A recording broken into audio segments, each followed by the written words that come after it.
فرعون نے کئی 100 سال حکومت کی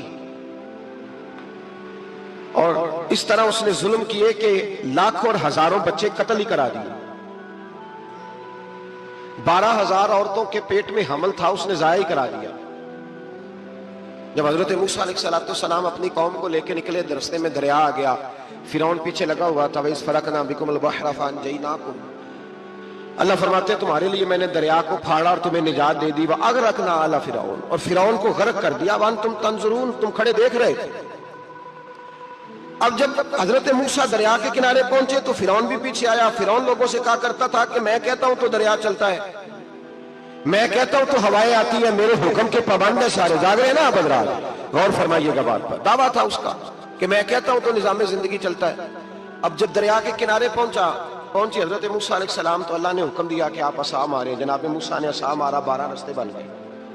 اب حضرت موسیٰ کی قوم گزر رہی تھی تو فرعون سے پوچھنے لگے کہ تو کہتا تھا میرے حکم سے چلتا ہے, تو وہ تو حضرت موسیٰ نے ڈنڈا مارا ہے تو رستہ بن گیا ہے. باز نہیں آتا انسان باز بہانے بڑے ہیں اس کے پاس, بڑی دلیلیں ہیں. جھوٹ سچ بول کے اپنے آپ کو مطمئن کرتا ہے, آخر دم تک تبدیل ہونے کو تیار نہیں ہوتا. دلیلیں گھڑتا رہتا ہے, بناتا رہتا ہے, شور کرتا ہے جان بوجھ کے. بھئی تو کہتا تھا میرے چلانے سے چلتا ہے, تو باز ابھی بھی نہیں آیا. کہنے لگا میں نے حکم دیا ہے کہ ذرا پھٹ جا, مجھے یہ زندہ چاہیے. باز رسی جل گئی, بل کہنے لگا میں نہیں کہا ہے دریا کو کہ مجھے زندہ چاہیے, میرے بھاگے ہوئے ہیں تو اس لیے پھٹا ہے, تو آؤ میرے ساتھ دریا کراس کریں. تو پتا تو ان کو بھی تھا نا جتنا تو رب بنا ہوا ہے, پتا تو تھا, سارے جانتے تھے. کہنے لگے تو پہلے کراس کر, اگر تو بچ گیا تو ہم بھی پیچھے آتے ہیں. اب چاروں ناچار. ایک روایت تو یہ ہے کہ یہ جب خدائی کا دعویٰ کرتا تھا نا, تخت پہ بیٹھا ہوتا تھا, تو ایک دن حضرت جبریل آئے اس کے پاس انسانی شکل میں. تو کہنے لگے میں بڑی دور سے آیا ہوں تو ایک مسئلہ پوچھنا تھا. کہا پوچھو. کہنے لگے ایک غلام تھا کسی بادشاہ کا, تو بادشاہ نے اسے تھوڑی دیر کے لیے ایک علاقے کی سربراہی دے دی. کتنی دیر کے لیے ہمیں سربراہیاں ملتی ہیں؟ کیوں جی, تھوڑی دیر کے لیے ملتی ہے نا. تھوڑی دیر کے لیے سربراہی دے دی ایک غلام کو. ذرا بات کو سمجھیے. حضرت جبریل پوچھتے ہیں, کہتے ہیں سربراہی مل گئی. اب وہ مالک ہی بن کے بیٹھ گیا ہے, وہ بات ہی نہیں سنتا. اس کو تھوڑی دیر کے لیے بنایا تھا, وہ تو خدائی کا دعویٰ کرنے لگا ہے. آپ بتائیں اس کا انجام کیا ہونا چاہیے, یہ مسئلہ پوچھنے آیا ہوں. تو فرعون کہنے لگا اس کا انجام یہ ہے کہ اسے پانی میں غوطے دے دے کے مار دے. انجام کیا ہے؟ بولیے کیا انجام ہے؟ کیا انجام ہے جی؟ پانی میں, اللہ اکبر, اپنی سزا تجویز کر رہا ہے. اس کی سزا کہ اسے پانی میں غوطے دے دے کے مارو ظالم کو. اسے تھوڑی دیر کے لیے بنایا تھا اور وہ چھائی گیا ہے, قبضہ ہی کر گیا ہے. حضرت جبریل کہنے لگے جی آپ لکھ کے دے دیں گے؟ کہنے لگا لاؤ لکھ دیتے ہیں. لکھوا لیا. جناب جبریل رکا لے کے تشریف لے گئے. اب جب فرعون دریا میں آیا نا تو اللہ نے حکم دیا مل جا. جب دریا ملا چیخنے لگا تو حضرت جبریل آئے, کہنے لگے تیرا ہی فتویٰ ہے, یہ تیری سزا ہی ہے نا. ہم بھی بڑی سزائیں تجویز کرتے ہیں. یہ جھوٹا ہے جی, اس کا تو فلانا علاج ہونا چاہیے, تو اگر تو جھوٹ بولے تو یہ فلانا بڑا چاور ہے جی, اس کے ساتھ اس طرح ہونا چاہیے, تو اگر تو یہ کام کرے تو جو سزا تو لوگوں کے لیے تجویز کر رہا ہے تو اپنے بارے میں بھی سوچ. اب جب غوطے آئے نا, آخری وقت دیکھا وہ فرعون جو کہتا تھا میری مرضی سے دریا چلتا ہے. علامہ ساوی نے تفسیر ساوی میں لکھا ہے تڑپ کے رونے لگا. جب یہ مزاج ہے, ایک دفعہ اوپر آتا ہے آدمی جب دریا میں جاتا ہے, اوپر آیا تو چیخنے او میرے حواریو خدا کا واسطہ مجھے بچاؤ. کہنے لگے تو کہتا تھا میری مرضی سے چلتا ہے. بے بسی ہے, تڑپتا ہے, روتا ہے. وارث شاہ مان کری نہ وارثاں دا, رب بے وارثہ کر کے ماردہ ہی. تڑپ رہا ہے, چلا رہا ہے, کوئی مدد کو نہیں پہنچتا. اب جب آخری غوطہ آیا تو کہنے لگا آمنا میں رب موسیٰ و ہارون, میں موسیٰ کے رب کو بھی مان گیا, ہارون کے رب کو بھی. اللہ نے فرمایا نہیں, اب تیرا ماننا قابل قبول ہے. اس وقت ماننا تھا جب تجھے مہلت دی تھی, جب تو جوان تھا. بڑھاپا آتا ہے, بیماری آتی ہے, جوان آدمی بیماری کا شکار ہوتا ہے تو کہتا ہے یا اللہ ایک دفعہ صحیح کر دے, میں ساری پڑھا کروں گا. ایک دفعہ ٹھیک کر دے, میں مسجد میں رہوں گا, میں اگلے سال اعتکاف بھی کروں گا, میں ساری تراویحیں پڑھوں گا. تو اس وقت پڑھنی تھی جب تجھے مہلت دی تھی. اس وقت پڑھنا تھا جب اللہ نے تجھے آسانی دی, زندگی دی. اگلا وقت یہ حال ایک کا نہیں ہوا. نمرود کو دیکھ لیں, حضرت ابراہیم علیہ السلام کو کہتا تھا میں رب ہوں. آپ نے فرمایا رب تو وہ ہے جو زندہ کرتا اور مارتا ہے. ایک موت کا قیدی بلایا, کہنے لگا ہاں بھائی کتنے دن رہ گئے تھے پھانسی میں؟ کہنے لگا جی پرسوں ہونی تھی. کہا جا تجھے آزاد کیا, لو میں بھی زندگی دیتا ہوں. ایک بے گناہ آدمی کو پکڑ کے قتل کر دیا, کہتا میں بھی مارتا ہوں. حضرت ابراہیم علیہ السلام کہنے لگے تو بیوقوفوں جیسی دلیلیں دے رہا ہے, چل اس طرح کر, میرا رب سورج مشرق سے نکالتا ہے, تو اگر رب ہے تو مغرب سے نکال کے دکھا. اب دلیل کا جواب کوئی نہیں تھا تو کہنے لگا پکڑو اور آگ میں ڈال دو. اللہ کے نبی کو آگ میں ڈالنے والا, یہاں ایک مچھر بیٹھا ہے, 400 سال حکومت کی اور خدائی کا دعویٰ کیا. یہاں مچھر بیٹھا تھا, چھینک آئی تو مچھر اندر چلا گیا. پہلے دربار کا ادب یہ تھا کہ جو آئے سجدہ کرے. اب اس کے سر پہ کوئی چیز مارتا تھا تو اسے سکون ہوتا تھا, مچھر تھوڑی دیر کے لیے اس کا دماغ چھوڑتا تھا. او بھائی یہ اس دھرتی پہ اللہ نے لوگوں کو نظارے دکھائے اور ہمیں سمجھانے کے لیے دکھائے, ہمیں تفکر کی, غور کی دعوت دی کہ دیکھ لینا, اپنے عمل کو پرکھنا. تمہارے عمل حضرت موسیٰ کے فرما برداروں جیسے ہیں, جناب ابراہیم کے فرما برداروں جیسے ہیں, یا بن کے بیٹھ گئے ہو؟ اب دربار کا ادب یہ ہے, بے بسی کا یہ حال ہے کہ جوتے لٹکتے ہیں دربار میں, جو آتا ہے جوتا کھینچتا ہے. اور ادب یہ ہے کہ 10 جوتے نمرود کے سر پہ مارو, اور 400 سال جوتے لگتے رہے. روتا تھا, جو آدمی آتا تھا منتیں کرتا تھا, کہتا تھا کہیں سے کوئی دوائی مل جائے گی. پاگلوں جیسی زندگی گزاری, پاگلوں جیسی سخت. وہ تو حساب, وقوع قیامت تو حساب ہوگا ہی. یہاں لوگ پاگل ہو کے مرتے ہیں, معذاللہ نفسیاتی مریض ہو کے مرتے ہیں. یہاں آخری وقت اتنا سخت آتا ہے کہ دنیا موت کی دعائیں مانگتی ہے. میرے بھائی جب انسان ظلم کرتا ہے تو بھول جاتا ہے کہ شاید مجھے پوچھے گا کوئی نہیں. جب وہ زیادتی کرتا ہے تو بھول جاتا ہے. جب وہ کسی کا حق کھاتا ہے تو وہ کہتا ہے شاید اس کا تو وارث ہی کوئی نہیں جس کو میں لوٹ رہا ہوں. لیکن جب اللہ کی پکڑ آتی ہے, حجاج بن یوسف ظالم تھا, اس نے اچھے کام بھی کیے تھے. قرآن پاک پر زیر زبر آراب حجاج بن یوسف نے لگوایا. محمد بن قاسم کو ہندوستان سندھ کے علاقے فتح کرنے بھی حجاج بن یوسف نے بھیجا تھا. ساری خوبیاں اپنی جگہ پر, ظالم بہت بڑا تھا. کسی آدمی نے اس کے سامنے کونے کی طرف منہ کر کے ساتھ والے سے بات کر لی تو کہنے لگا میرے خلاف کیا, اس کو لے جاؤ 2 ٹکڑے کر کے واپس لے آؤ. توتی بولتا ہے نا اقتدار, جب کسی کے ہاتھ اقتدار ہوتا ہے نا, وہ چاہے ایک گھر کا ہی کیوں نہ ہو, وہ 10 بندے فیکٹری میں کام کرتے ہیں اور جو ان کا مالک ہوتا ہے وہ کہتا میں مالک ہوں, مجھے مانو. جب تو صاحب اقتدار ہوتا ہے نا, جب تو سسر بن کے بیٹھتا ہے اور کسی غریب گھر کی بہو آتی ہے 2-4 تو کہتا میرا اقتدار ہونا چاہیے. جب میں کھانسنے لگوں تو ہر آدمی کے ہاتھ میں ٹشو پیپر ہونا چاہیے. جب میں بولنے لگوں تو بندھے ہوئے ہاتھوں سے ہر آدمی جی کرتا ہوا کھڑا ہونا چاہیے. جس آدمی کا, اور یہ کام بہو بھی کرتی ہے کئی دفعہ, وہ بھی کہتی ہے کہ تمہیں پتہ نہیں میں کتنا لمبا چوڑا جہیز لے کے آئی ہوں. جب میں سونے کے لیے اپنے بیڈ روم میں جاؤں تو خبردار بوڑھے بابے کو اجازت نہیں کہ وہ کھانسے. اماں کو چاہیے کہ اگر اس کو بڑی سخت پیاس بھی لگی تو میرے سوتے باورچی خانے میں برتن نہ کھٹکھٹائے. جو جہاں بھی جس اسٹیج پہ بھی بیٹھتا ہے وہ کہتا ہے کوئی نہیں مجھے پوچھنے والا, میں مطلق العنان ہوں. جوان بوڑھوں کا مذاق اڑاتے ہیں, سمجھتے ہیں شاید کبھی بوڑھے نہیں ہونا, مذاق اڑاتے ہیں. تندرست لوگ بیماروں کا مذاق اڑاتے ہیں, شاید کبھی بیمار نہیں ہونا. حجاج بن یوسف ظالم تھا, ظلم کرتا تھا, زیادتی کرتا تھا. حضرت سعید بن جبیر ایک تابعی بزرگ تھے, اتنے بڑے بزرگ تھے کہ ساری رات نماز پڑھتے تھے, سارا سال روزہ رکھتے تھے.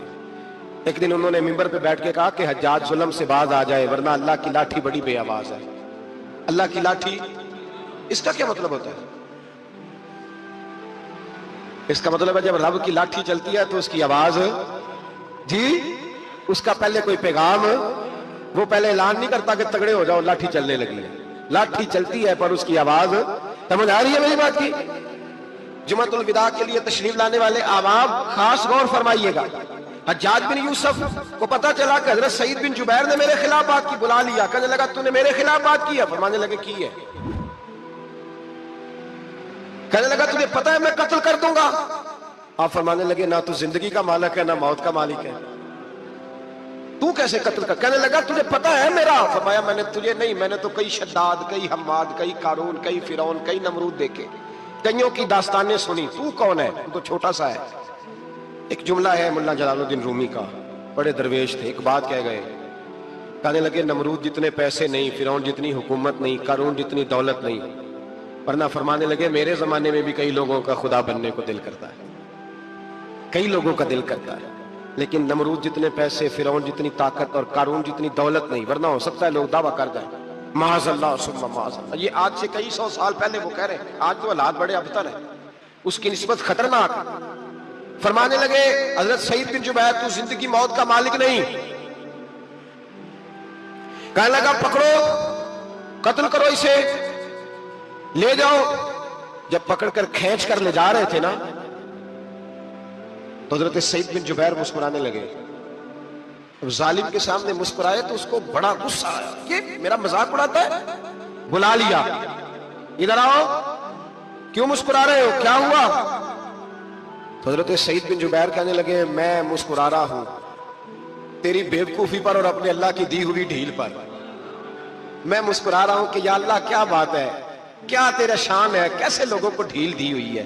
میں مسکرا رہا ہوں تیری بیوقوفی پر کہ تو سمجھتا ہے شاید مجھے پوچھنے والا کوئی نہیں۔ کہنے لگا اس کو باہر نہ لے جاؤ، میرے سامنے قتل کرو۔ ٹھیک ہے جی، قتل کرنے لگے تو حضرت سعید بن جبیر نے منہ کعبے کی جانب کر لیا، انی وجہت وجہی للذی فطر السماوات والارض حنیفا وما انا من المشرکین۔ جب آپ نے یہ آیتیں پڑھی نا کہ میں نے منہ کر لیا ہے اپنے رب کی جانب، کرو مجھے قتل، کہنے لگا نہیں نہیں، اس کا منہ پھیرو، کعبے کی طرف ہو کے قتل نہ ہو، ہے ظالم پر پاگل ہو گیا ہے۔ حضرت سعید بن جبیر کے حوصلے نے شکست دے دی، ناکام ہو گیا، مخبوط الحواس ہو، کہنے لگا اس کا منہ پھیر دو۔ جب کعبے سے پھیرا تو آپ فرمانے لگے للہ المشرق والمغرب فانما تولى فثم وجه اللہ۔ اللہ فرماتا ہے تو مشرق اور مغرب سارا ہی اللہ کا ہے، جدھر بھی منہ کرو گے ادھر اللہ ہی اللہ ہے، جدھر بھی منہ کرو گے ادھر اللہ ہی اللہ ہے، چاروں جانب پھیر دے، جدھر منہ پھیرنا ہے تو نے پھیر دیا منہ۔ حضرت سعید بن جبیر کے گلے پہ خنجر رکھا تو آپ نے ہاتھ اٹھائے، کہنے لگے اے اللہ میرے بعد اسے کسی اور پر مسلط نہ کرنا، میرے بعد کسی اور پر مسلط نہ، بس میں آخری ہوں۔ جب آپ ذبح ہوئے تو اتنا خون نکلا کہ لوگ کہتے ہیں جتنا اونٹ کے وجود سے نکلتا ہے، تر ہو گیا سارا اس کا دربار۔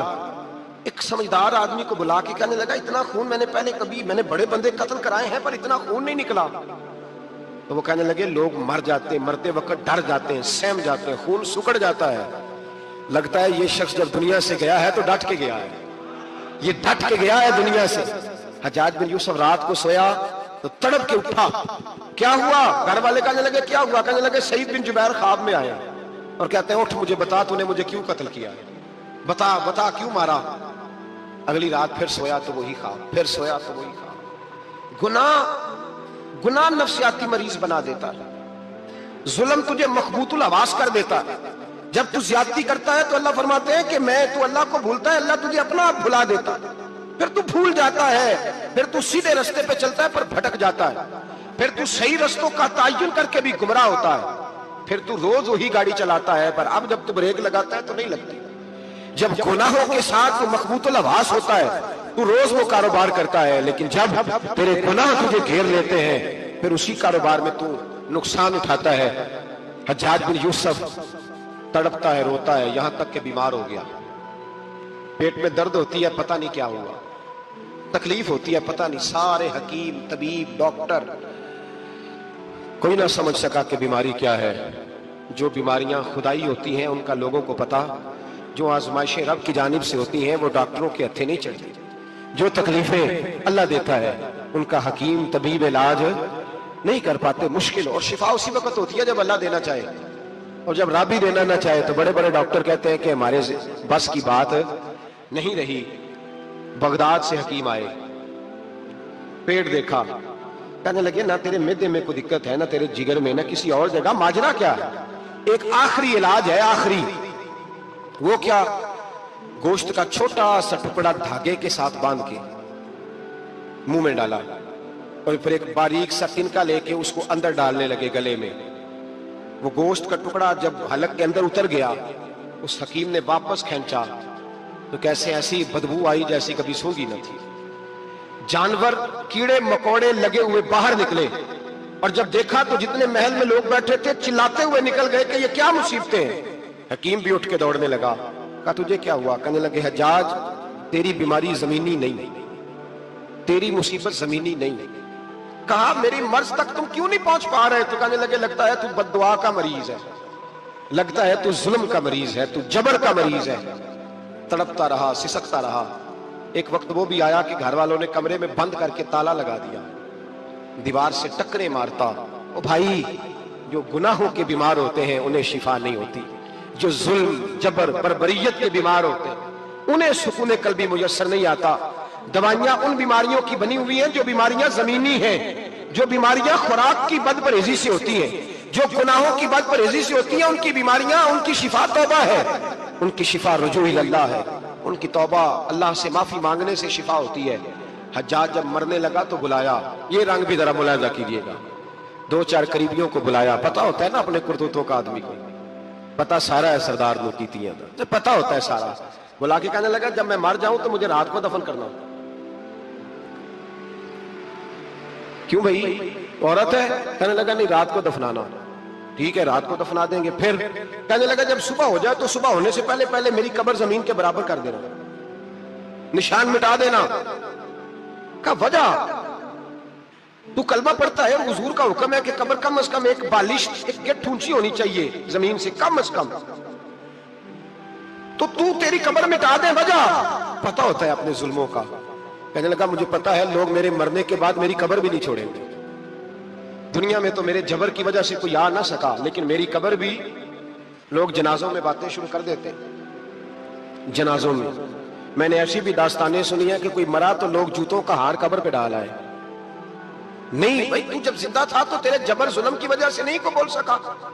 एक तो है कयामत में हिसाब होगा, यहां दुनिया में हिसाब होने लगता है। तो इतनी लंबी जुबानें लोगों की लटक कर मरते वक्त बाहर निकल आती हैं। दुआ करें, जुमा है, अल्लाह ताला ईमान की मौत अता फरमाए। दुआ फरमाए रब ताला, अल्लाह तबारक व ताला तौबा करके जाने की तौफीक अता फरमाए। जागे जागे और सुने और दुआ करे, ए अल्लाह तू हमें जुल्म से वैसे ही महफूज फरमा। अगर हम ज्यादती करने लगे तो अल्लाह हमें उससे मना फरमा, हमें उससे तू ये तौफीक दे कि हम बाहर आ जाए उस गुनाह से। मेरे भाई, एक तो दुनिया में सजा है, फिर कयामत की सजा है, और वो ज्यादा सख्त है, वो ज्यादा सख्त है। हम लोगों ने ना हीले बहाने बड़े बनाए हुए हैं।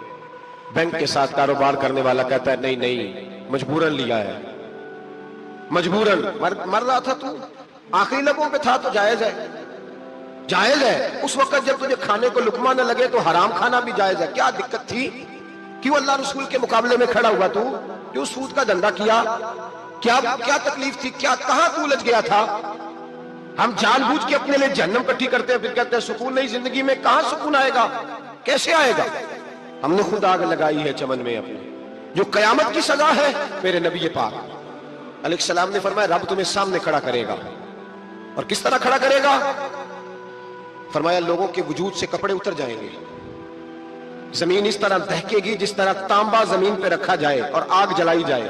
तांबा देखा आप लोगों ने? ये भी गर्मी गुजरी है ना, तो फर्श पर जब सूरज पड़ता था तो नंगे पांव चला नहीं जाता था। सही कह रहा हूं? नंगे पांव, बच्चे का पैर जमीन पे लगता तो चीख उठते, कहते ओ जल गया पैर। हालांकि ये फर्श दुनिया के, और अगर तांबे के अंदर खासियत है कि अगर कोई धात जल्दी और ज्यादा गर्म होती है तो वो तांबा है। मेरे नबी ने मिसाल दी तो उसकी दी जो सख्त था, फरमाया तांबे की तरह जमीन तपाई जाएगी और फिर नंगे पांव रब तुम्हें खड़ा करेगा। आज सूरज की पुश्त तुम्हारी जानब है, कयामत में मुंह तुम्हारी जानिब होगा। नेजा आपने देखा होगा, नेजा होता था। फरमाया ये जो तुम नेजे देखते हो सिर्फ 1.25 नेजे के बराबर सूरज करीब आ जाएगा और फिर अल्लाह तुम्हें सामने खड़ा करके तुमसे सवाल जवाब करेगा। और हुजूर ने कह दिया है तो अब किसी नात खां के कहने से बात बदल सकती, किसी पीर के कहने से जुमला बदल सकता, किसी खतीब के कहने से फिक्र न करना वो सामने जन्नत पड़ी है, अब बात बदल सकती। खुदा की रहमत पर भरोसा रखना जरूरी है, नबी पाक की शफाअत की उम्मीद रखना। बोलिए, लेकिन जो हुजूर ने बयान किया है उसको मानना भी ये भी जरूरी है। मेरे नबी पाक ने फरमाया अल्लाह तुमसे हिसाब लेगा और अल्लाह पूछेगा, तुमने जवाब देना है। हुजूर किस किस शय का? फरमाया जो पहनते हो उसका जवाब नहीं देना, जो खाते हो उसका जवाब नहीं देना, जो अल्लाह के रास्ते में देते हो उसका जवाब, बाकी हर शय का जवाब देना है। ओ उधर जो प्लाट है उसका भी जवाब देना है, और जो जी वो जो बच्चों को पैसे बताए उनका भी जवाब देना है, जो छुपाए हैं उनका भी। सुम्मा ला तुसअलुन्ना यौमइज़िन अनिन नईम, जो कमेटी अपने महल्ले में डाली है उसका भी जवाब देना है, जो ससुराल के इलाके में अब्बा जी से चोरी डाली हुई है उसका जवाब भी, सबका जवाब देना है। तमाम हिसाब किताब। और अल्लाह फरमाते हैं मैं सामने खड़ा करके हर सवाल का तुझसे जवाब, तुझे हर सवाल का जवाब साहब। अच्छा, ये जो बड़े लोग थे वो हिसाब से डरते थे, हम छोटे लोग हैं, हम हिसाब से हम नहीं डरते, हम कहते हैं देखी जाएगी। बड़े लोग जो थे वो हिसाब से, हज़रत अबू बकर सिद्दीक दुआ कराया करते थे, दुआ करो अल्लाह मुझसे हिसाब ना पूछे। हज़रत उमर फारूक रज़ी अल्लाह ताला अन्हु अपने बेटे से कहते थे बेटा अपने बाप के लिए रहमत की दुआ करना, मैं दरगुजर वाला हूं, मैं हिसाब वाला कोई नहीं। बड़े लोग डरते थे, बड़े लोग। हज़रत उस्मान गनी कब्र पे खड़े होते थे तो दाढ़ी आंसुओं से भीग जाती। गुलाम कहते हैं हुजूर 3 दफा नबी पाक ने आपको जन्नत की बिशारत दी है, 3 दफा बिशारत दी है, तो आप क्यों इतना रोते हैं? उस्मान गनी फरमाते जिस रसूल ने मुझे जन्नती कहा है उसी महबूब ने मुझे फरमाया था उस्मान कब्र आखिरत की मंजिलों में से पहली मंजिल है। और आप फरमाते मेरे तो कमरे में दिया गुल हो जाए तो मुझे डर लगता है, इसमें तो मुकम्मल अंधेरा है। आप फरमाते खिड़कियां बंद हो तो दम घुटने लगता है, इसको तो दरवाजा ही कोई नहीं, रोशनदान तक नहीं। भाई जो बड़े थे वो डर रहे थे। मौला अली शेर खुदा नमाज का वुजू करके कांपते थे, कांपते। अली आप मरहब के सामने नहीं कांपे, खैबर का दरवाजा उखाड़ते नहीं कांपे, बदर ओहद खंदक हुनैन और खैबर में नहीं कांपे, तो यहां आप फरमाने लगे मालिक के सामने जाते हुए डर आता है। बड़े लोग कांपते थे, बड़े लोग। आज कौन सा जुमा है? सारे बोलिए। हालांकि ये अगले साल दोबारा आएगा, हमारा नहीं पता कि हम विदा हो जाएं कि क्या बने। ये कौन सा जुमा है? आया जुमातुल विदा, आए हम पढ़ने। आज एक फिक्र लेकर के जाना, एक सोच, जहां रोज रात को बेटे की टेंशन, बेटी की टेंशन, भाई की टेंशन, पोते की टेंशन होती है ना, एक टेंशन और अपने, आज एक टेंशन बढ़ा लो, कब्र की टेंशन पैदा कर लो, कयामत की थोड़ी सी फिक्र कर लो, थोड़ी सी, एक लम्हे के लिए सही थोड़ा ख्याल पैदा करें।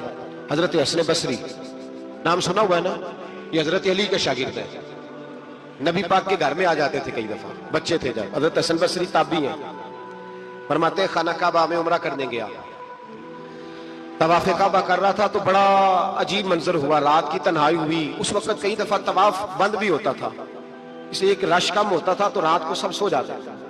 कहते रात जरा गहरी हुई तो लोग अपना अपना खेमा लेके जाते थे, अब तो होटल है ना तो खेमे लगते थे, लोग खेमा लेके जाते थे, जहां जगह मिलती थी खेमा लगा के रहते थे। फरमाते मैं रात को सोया खेमे में, एक दर्दनाक आवाज आई, मीठी है धीमी है पर दर्द बड़ा है। कोई रोने वाला रो के कहता है अल्लाह हिसाब कयामत में मुझसे ना लेना, ऐ अल्लाह तन्हाई में जितना मर्जी हिसाब लेना पर लोगों के सामने ना लेना। और फिर कहता है अल्लाह फजल तो तब करे जब तू मेरा हिसाब पूछे ही ना।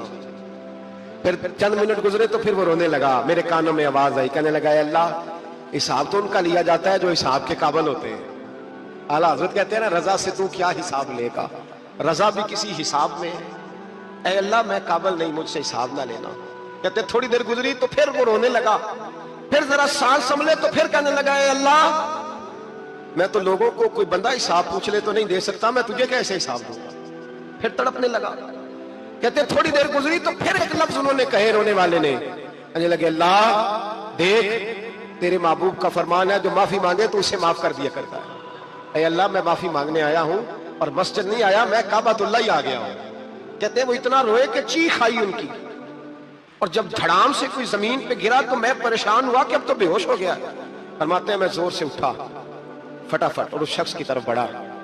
मेरे दिल में ख्याल है कोई गुनाहगार है बेचारा, तो चलो मैं भी दुआ करता हूं, इसको कहता हूं बेटे फिक्र ना कर, अल्लाह तेरी मदद करेगा। फरमाते मैं गया इस नीयत के साथ कि मैं कहूंगा चलो उठो तुम भी दुआ करो, मैं भी करता हूं, अल्लाह हमसे हिसाब ना पूछे। कहते मैं गया तो वो शख्सियत बेहोश पड़ी थी, काले स्याह बाल उनके चेहरे पे बिखरे हुए थे। कहते लोगों जब मैंने जुल्फे हटाई चेहरे से तो मेरा वजूद कांपने लगा, आसमान टूट पड़ेगा, जमीन फट जाएगी, सितारे बिखर जाएंगे, आज बह जाएंगे समुंदर। फरमाते मेरी चीखें निकल गई, ये कोई गुनाहगार तो नहीं, ये तो हजरत फातिमा के पोते इमाम ज़ैनुल आबिदीन है, ये तो इमाम हुसैन का वो बेटा है जो करबला में तन्हा बचे थे। फरमाते मैं इमाम का चेहरा देखा तो भाग के आया और मैंने अपनी दाढ़ी उनके पैरों के साथ मस की और मैंने कहा हुजूर उठिए। इमाम उठे तो मैंने कहा शहजादे तेरे तो इशारे से अल्लाह कई गुनाहगारों को बख्शेगा, तेरी तो दुआ से अल्लाह बख्शेगा, ये क्या कर रहे हो? इमाम ज़ैनुल आबिदीन कहने लगे हसन बसरी इधर आ यार, इधर आओ बुजुर्ग हो, मेरे दादा के पास रहने वाले हो, मैंने ना आज ही सुना है कि उसका अजाब बड़ा सख्त है, आओ मेरे लिए दुआ करो, अल्लाह पाक मुझसे हिसाब ना पूछे, का हुजूर ना करें। अब फरमाने लगे तुझे नहीं पता, कुछ चीजें ऐसी हैं कि रब ने अगर हिसाब पूछा तो मैं वाकई जवाब नहीं दे पाऊंगा, चल कर मेरे लिए दुआ। कहते मैंने हाथ बांधे, हुजूर मैं नहीं करता, उठा कह। फरमाते मैंने हाथ उठाए, मैंने कहा अल्लाह तेरे रसूल का शहजादा है, ये तेरे रसूल का शहजादा है, ये कह रहा है तो फजल कर। वो भाई जो बड़े थे वो तो तड़पते थे, सिसकते थे। अबू अली हीती कहते खाना काबा में पत्थर पे सर रगड़ रगड़ के कोई बूढ़ा कह रहा था, ऐ अल्लाह अव्वल तो हिसाब ना लेना, और अगर लेना तो मुझे अंधा करके उठाना, मैं तेरे नेक बंदों के सामने शर्मिंदा नहीं। इकबाल रो पड़े।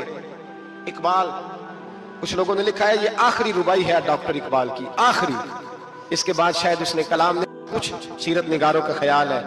इकबाल मदीने की तरफ मुंह करके कहने लगे तू गनी अजहर दो आलम मन फकीर, अल्लाह तू गनी है मैं तो फकीर हूं, रोज मख्शर उज्र हाय मन पजीर, ए अल्लाह अव्वल तो मेरा कोई उज्र कबूल कर लेना मख्शर के दिन, और अगर ना करना हुआ, अगर तुम्ही बीनम हिसाबम ना गुजीर, अगर जरूर ही मेरा हिसाब लेना है, ए अल्लाह अगर तूने जरूर लेना है, ए अल्लाह अगर जरूर ही लेना हिसाब, अव्वल तो मेरा उज्र मान लेना, मेरी कमजोरी पे रहम करना, ए अल्लाह मेरे बुढ़ापे पर मेरी कमजोरी पर रहम करना, अगर जरूर हिसाब लेना है, अज निगाहे मुस्तफा पिन्हा बगीर, तो ए अल्लाह जरा हुजूर की निगाहों से ओझल करके लेना, ए अल्लाह मुझे शर्म आएगी।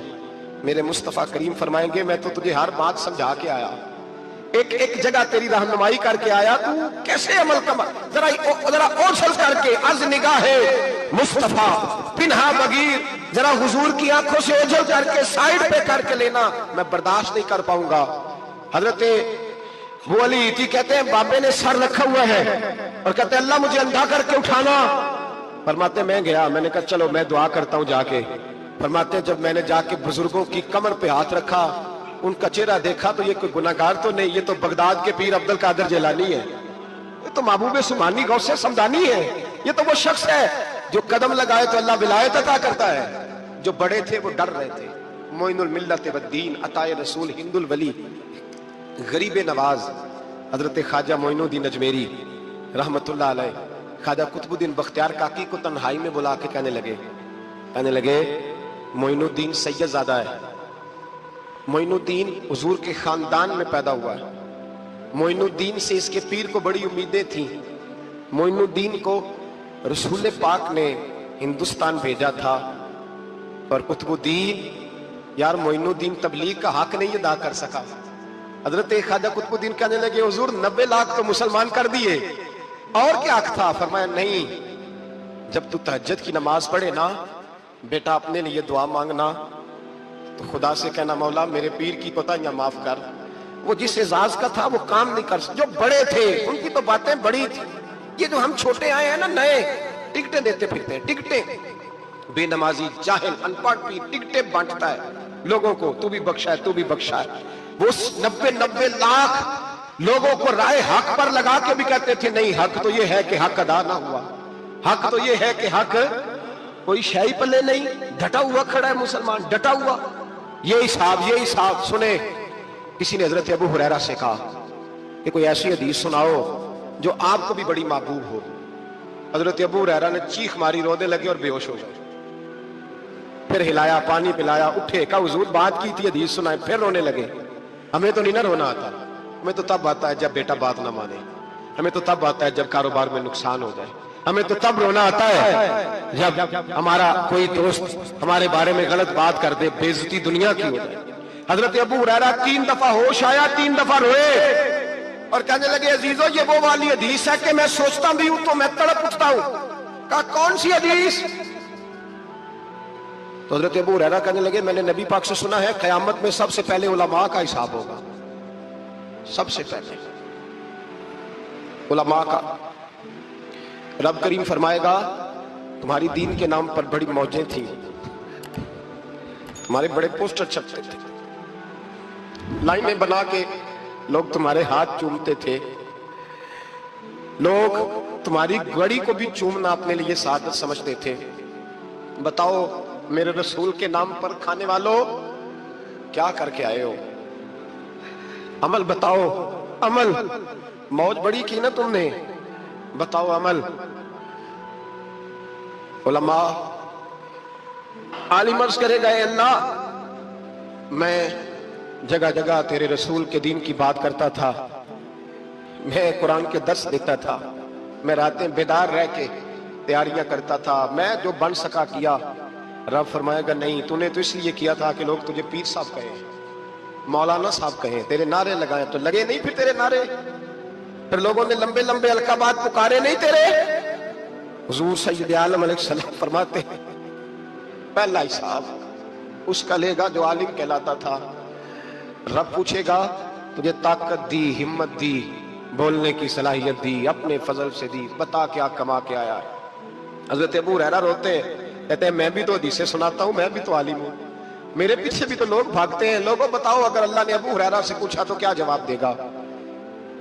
अल्लाह फरमाएगा उलमा के लिए बुखारी मुस्लिम है, इन्हें उठाओ और जहन्नम में डाल दो। इमाम गजाली फरमाते हैं अगर किसी आलिम को सजा मिली तो सख्त सख्त आलिम को मिलेगी। दुआ फरमाए अल्लाह मेरे जैसे लोगों को हिदायत का रास्ता अता फरमाए, और जो कहते हैं समझते हैं अल्लाह उस पर अमल की तौफीक अता फरमाए। फरमाया हजरत अबू हुरैरा ने दूसरे नंबर पर सखी अल्लाह की बारगाह में खड़ा किया जाए, मालदार। रब फरमाएगा बोल, कुछ ऐसे भी थे जिनके पास शाम की रोटी नहीं थी, तुझे मैंने तेरी तिजोरी भर के तुझे दौलत अता की, तुझे विरासत में मैंने मुरब्बे दिए, जायदादें दी। बता वो कुछ वो थे सवेरे मजदूरी करने जाते थे, कमा के लाते थे, हजारों रुपया तेरी बैंक में पड़ा था, बता क्या किया तूने? ऐ अल्लाह मैंने मस्जिद में दिए, मदरसे में दिए, 30 दिन अफ्तारियां पकाता रहा। अल्लाह फरमाएगा तू झूठ बोलता है,